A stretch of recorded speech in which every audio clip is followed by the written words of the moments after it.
Hello, Computer Graphics. Introduction to Computer Graphics students. This is the course instructor, Kook. We are on the 14th Computer Graphics portfolio. Actually, tomorrow is the last day of this intensive summer program, and you're supposed to turn in your final Computer Graphics portfolio or something about you. What else possible, right? It's kind of open topics, your final portfolio. Anyway, in my example and some kind of series of lab exercise video tutorial for your developing your own, I used entire lab exercise materials in this Intro to Computer Graphics class. So in this process, what we have walked through simply is, at the first, we deal with raster graphics. Before raster graphics representative legendary software, Photoshop, we used Lightroom Classic as fundamental photo editing software. And then we moved to the Photoshop for raster image editing, some kind of things. And I emphasized 3 keywords: selection. You select anything by using Photoshop's really powerful selection tools, and that selection method is applied to any other similar computer graphics tools, even in vector graphics tools, Illustrator or something similar to Illustrator, and they have all can be layer system. So the concept of layer also used in any other 2D vector graphics, 3D, even 3D computer graphics tools, and so on. And the reason why we need Photoshop, thanks to amount of raster, image, effect, and editing tools, including lots of camera filter, lighting, effects, also its name, filters. And anyway, and also I encourage you why we need Photoshop. And if there is a scenario as a non-expert, if you are a computer graphic designer, you definitely need vector graphics tools, Illustrator, and professional DTP application InDesign, and lots of movie makers such as Premiere Pro or some other type of After Effects and so on. And probably Lightroom, something like this one. You're never gonna use this one if you are working in computer graphics domain. But as an introductory course, I encourage you to use very easy to use and some kind of representative tools in both raster and vector graphics. Very selective features, functions, but that selective features are really effective and impactful only from that kind of application. That is why my selection of given exercises are sort of pragmatic and really practical, useful for your further development in your own domain, not in professional computer graphics domain, something like that approach. Okay, and we move to the AI out of Illustrator, legendary vector graphics tool. In Illustrator, there is lots of layers, lots of selection features, and lots of effects, image editing, something like that. But we focused on drawing features, and instead of focusing on very sophisticated brush-based some professional drawings, I provide you some kind of practices, exercises, homework assignments by using some simple yet very useful drawings such as icon drawings or some Boolean operation based in Illustrator. They are some other interface called Pathfinder. So we used such representative and really useful selective features we choose and we exercised. Okay, And in the meantime, some kind of 2D computer graphics and 2D design theories, also really selective theory backgrounds, but useful things such as typography, something about text and colors. Actually, I recommended to use Adobe Color Wheel, and some kind of important features about layouting, right? And we moved to this one, slideware and presentationware. We dealt with Adobe Spark, and I suggested some GUI interface based Prezi, as well as amount of some AI smart technology assisted design web apps, right? So the context of my introductory to computer graphics is not just conventional ways such as focusing on Photoshop, Illustrator, InDesign, or some kind of professional computer tools. Rather, I suggest to you Photoshop, Illustrator, no exception. They are both two representative and really powerful tools we have to learn. So we dealt with, but instead, very selective features, yet very Photoshop-like tools, features, and very Illustrator-like functions, aspects we have to deal with. So they are my selections in the lab exercise, and lots of advanced web applications we freely use nowadays. Some of them are some proprietary, some commercial, we have to pay, but lots of them are available. And also some kind of cloud-based resources such as Adobe Stock.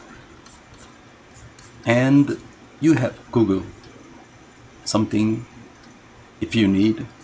Whenever you Google it, you can find it out in faster speed. You can download them for your further use. So that kind of very so-called easy access and easy approach, I think we can say that's another hybrid approach to computer graphics. Okay, actually I mentioned the term hybrid. They are sort of combined raster and vector, but overall this very pragmatic and useful approach, we can call it hybrid approach as well, I think. Today I want to show you some portfolio more examples, and by using my example and something useful, another web app issue you or some other portfolio application like that. As you saw this one last time, this is Adobe Spark outcome by using this background music made with Adobe Spark. Let me volume down a little bit.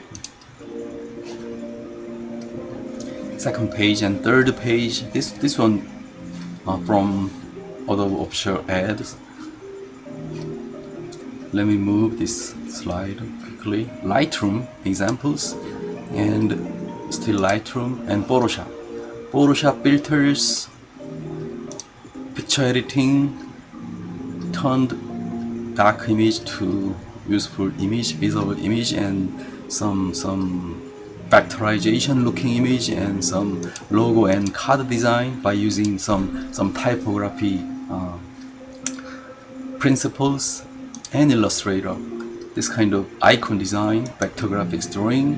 3D text is really good application when you use both Illustrator and Photoshop. So this kind of quick presentation by using video, that is one of the application of your image resources from slideware, PowerPoint, InDesign. All this one can be converted into other type of file format, other type of presentation format. In this case, it's a video, it's a movie file, right? So thanks to this Adobe Spark Web app, you experienced your resource, your image can be easily converted into this kind of video presentation. You can post this one on top of your social network or your personal use, whatever, okay? One minor problem is this is currently 720p, okay, not HD. It's not full HD. It's relatively lower resolution.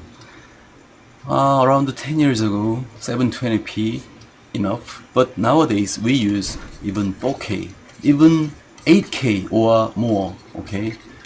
This means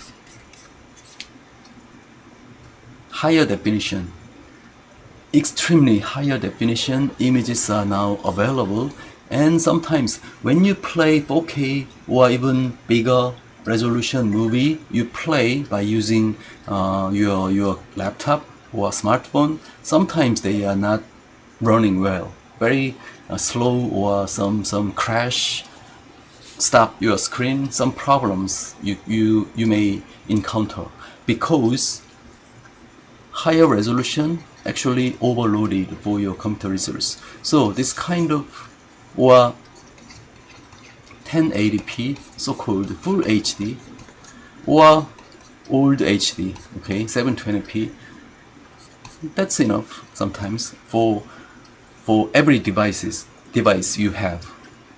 Smartphones, tablets, laptops, desktops. Nowadays someone says that's kind of multi-screen you have.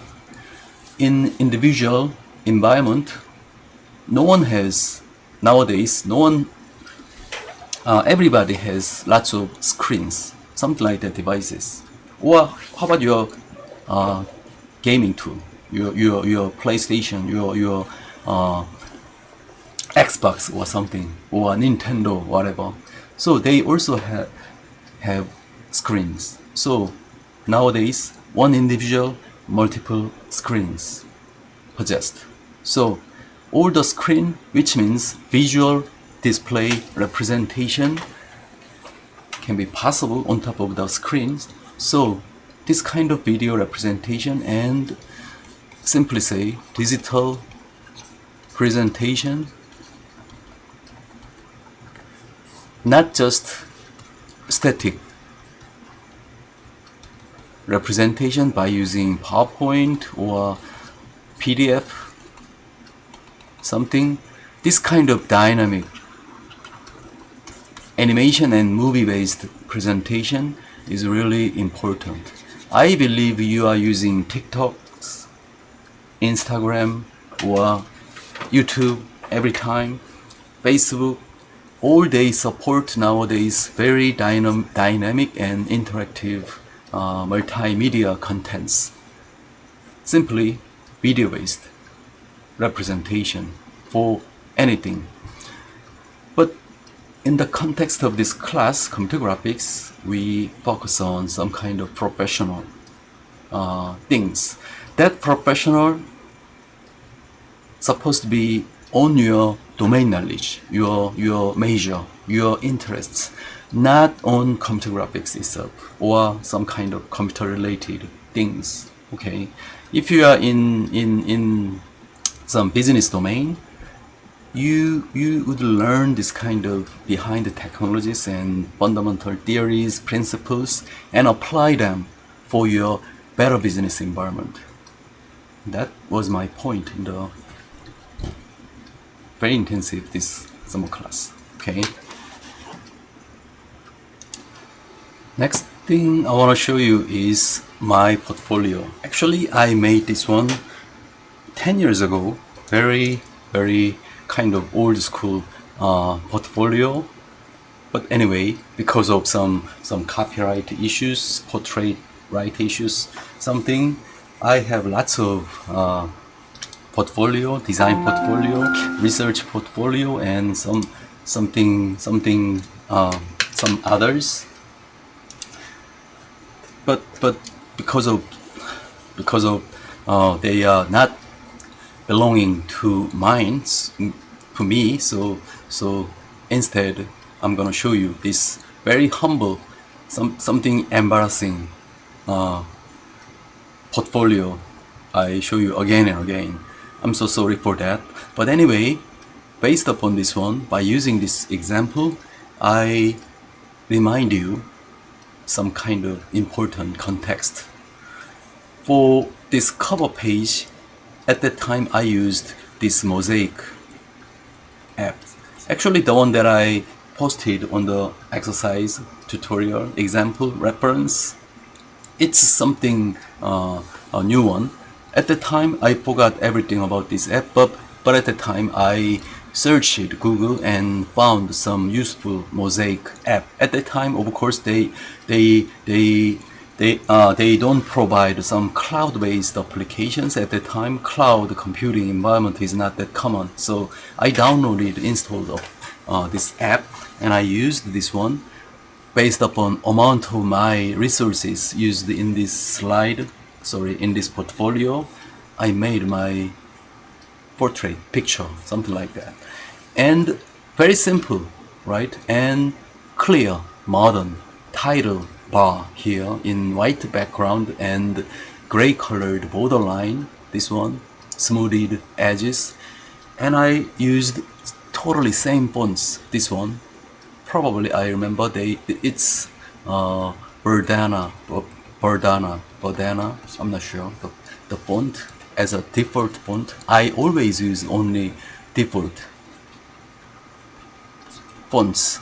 I use only default fonts because I don't wanna my audience's readers install additional fonts. They have these fonts because their Windows or Mac system supports the font like this way. But you know what? Nowadays, thanks to higher speed internet and some AJAX web programming technique, any fonts clients required also transferred from the server and instantly installed, and we don't have any problem in that ways, font problem. But anyway, in my habit, I use only default fonts. By using just default fonts, we can get this kind of clearly represented texts and so on. So this is my title, and I skipped lots of unnecessary pages. Instead, I placed some visually effective pages, something like this one. So something about my architectural tour and photography at the time. So I took lots of pictures like this one, especially for buildings, architects, interior designs, environmental designs. Anyway, toured many places when I was in the US. I took those pictures, and I would like to display pictures I took like this way. And this is the introduction of Solar Decathlon 2007 project. US DOE supported this kind of the student competition for making sort of zero energy buildings. So at that time, we actually build this building. It's really small sized building, but oversized, loaded, that 18-wheelers truck here loaded this house by using trailers like this one, and this one actually physically transported to DC, Washington DC, from Atlanta, Georgia Tech campus. On campus, we build this house actually like this way. This is zero energy building. That is why the photovoltaic cells on top of this building and some additional energy free or energy saving equipments, devices installed. At the time, I was in charge of one of the designers, and I drew this kind of floor plans, 3D models, and this kind of 3D models by using parametric 3D modeling techniques and so on. So we listed on top 7 at that time, top 5, I'm not sure. Anyway, this is the result for that. This one almost 19 years ago, 18 years ago in Korea, funded by some other government institutes, we actually build this hardware, okay? The screen projected small space, and on the floor there are many displays. So people can make an interaction with someone totally distanced from this area. Simply think about the individual Zoom meetings or Zoom class between you and I. Now, I know someone in Korea, someone in our Yonsei University dormitory, but someone in United States, someone in Singapore, I met several students, long distance. But without problem, we can share our screen, we can see each other, even through the cams, and voice, like a phone call, no problem.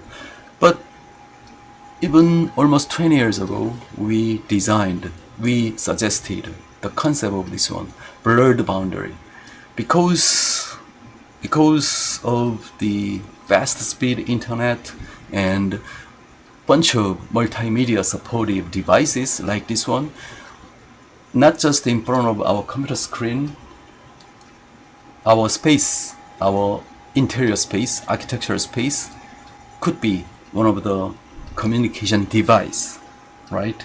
It's kind of space mediated communication device. So this one-to-one scale space for communication, even from long distance people. So we suggested this idea, and we actually implemented in physical hardware like this one by using several beam projectors and screen monitors. We built this one in digital as one of the digital application for communication, and we built this website. As you see, it's certain concept of layers, the front page layer and sub page layer and sub pages for this sub page. So we built this hierarchy and the structure. So we displayed the entire system, and we got some. This is sort of award-winning in international architectural design competition held by Taiwan government at the time. So we got some design merit award at the time. So that is why I placed this one in my portfolio. Take a look. Without Photoshop, we cannot build this kind of something perspective view, okay? Not orthogonal view, not isometric view. This is perspective view, but this is not 3D application. We make it by using Photoshop at the time. I made that using Photoshop, and lots of Photoshop edits and text layout and some kind of vector drawings by using CAD drawing file. I loaded them into Adobe Illustrator, and this page actually generated by Illustrator. This page and this one made by Adobe Photoshop. Entire things combined in hybrid way by using at the time I used PowerPoint for this one, and I used PowerPoint for those pages, but they are looking similar each other. How about this drawing? I used PowerPoint at the time, simply represent blurred boundary between different layers. So three layers, they are looking separated like this way, but we build something blurred, overlapped part. So this is the concept we made at the time, blurred boundary. So this is the example, and this is the PDF file I posted for your information. It's humble and embarrassing, but avoiding unnecessary copyright problem, I uploaded my own. Take a look. If I zoom in, as you see, even single dots, this is dot notation, dots represented in this way without any unnecessary breaking lines or something, because this is vector file.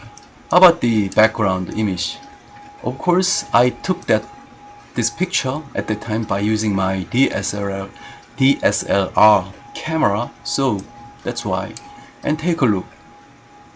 My text written in PowerPoint. So this is a tiny trick. I wrote in something in black fonts in behind and copy that and change the color in white, and I slightly moved like this one. The drop shadow effect in Photoshop also has same thing, but it's a raster. Even by using PowerPoint, we can make this one in this way. No need to use drop shadow option. Sometimes two separate text objects in different color, but I can move it pixel by pixel so that this text is relatively visible. Okay, so that's a tiny trick but useful. Anyway, the example that I show you in the last exercise here and the one I show you here, this drawing actually drawn by PowerPoint, but for some reason I copied and pasted on this slide. That is why this one has this unnecessary raster images effect. In other words, this one wasn't vector format. Anyway, more pages as you see listed here, and this one also from my old timers research work, digital Muryangsujeon, one of the sort of ancient building in Korea, wooden structure building. And at the time, my role for this academic conference presentation was to build this digital model and visualize in this design panel system, and we had a presentation at international conference called CAD Future. So bunch of 3D objects at last represented in 2D visualization like this way by using this design and layouting. Okay, as I mentioned before, simple, of course important term, and aligned, balanced, well-structured, symmetrical layouting, and use some contrasted features. In here, white background and dark background, those in between there is some kind of gray background, sort of making some visual impact and contrast something. And also another example, web page design and development project. The web page, something about interior decoration, interior design, something about interior colors. So take a look, pictures and their color palette auto-selected from entire color set, from millions of color set. So this web page simply shows you if you have the input design, interior design pictures, the website suggests you some representative color system, color selections, color palette from that image, right? This one has blue color in metal paint. So here is the same color selected from this image and so on. So how to build this website and how to visually represent this website, that was the subject for this portfolio representation in 2 pages. And also universal design by using kiosk system, as you see in the picture. The visitors to this exhibition can make this kind of survey, user survey, or some kind of user inspection, something similar to that, about universal design. Disability person or regular ordinary people, we supposed to design our environment for everyone. So that was the topic at the time in this actual exhibition. I designed this survey kiosk system in both hardware and software. So I placed this design, for representing that one. Architectural informatics. This is architectural information providing website from Samu Architects and Engineers company at the time. So I photoshopped this design from their website representing their design, and take a look. This is the process of editing these architectural images for web postings. This one also shows you the concept of the layer, the title layer, architectural index layer, article text information layer, photo layer, writer editor information layer, and navigation layer, menu layers. So this is the entire page actually displayed on the screen. How to design the database system for this one also added here. And these arrows, line connections simply shows you which column data applied to which page content, something like that. Okay. And some picture taking, picture database, and my simplified curriculum writer, and the final page, okay, the back page. So this is the example that I can post on the reference link and the resource file for your information. Hopefully you don't need to stick to some kind of visual impact or some design issues or some aesthetic things about this portfolio design and something. We are in intensive class for this summer named Introduction to Computer Graphics. We have walked through Lightroom, Photoshop for picture editing. Existing images can be edited by you using several exercises, and some vector graphics, icon drawings from nothing by using Adobe Illustrator, and combine them all in slideware, not just static publication purposed DTP applications. We used slideware as well as Prezi, I suggested, and lots of web app applications for specific purposes, specific goals. And the last, Adobe Spark, video making tool, web application.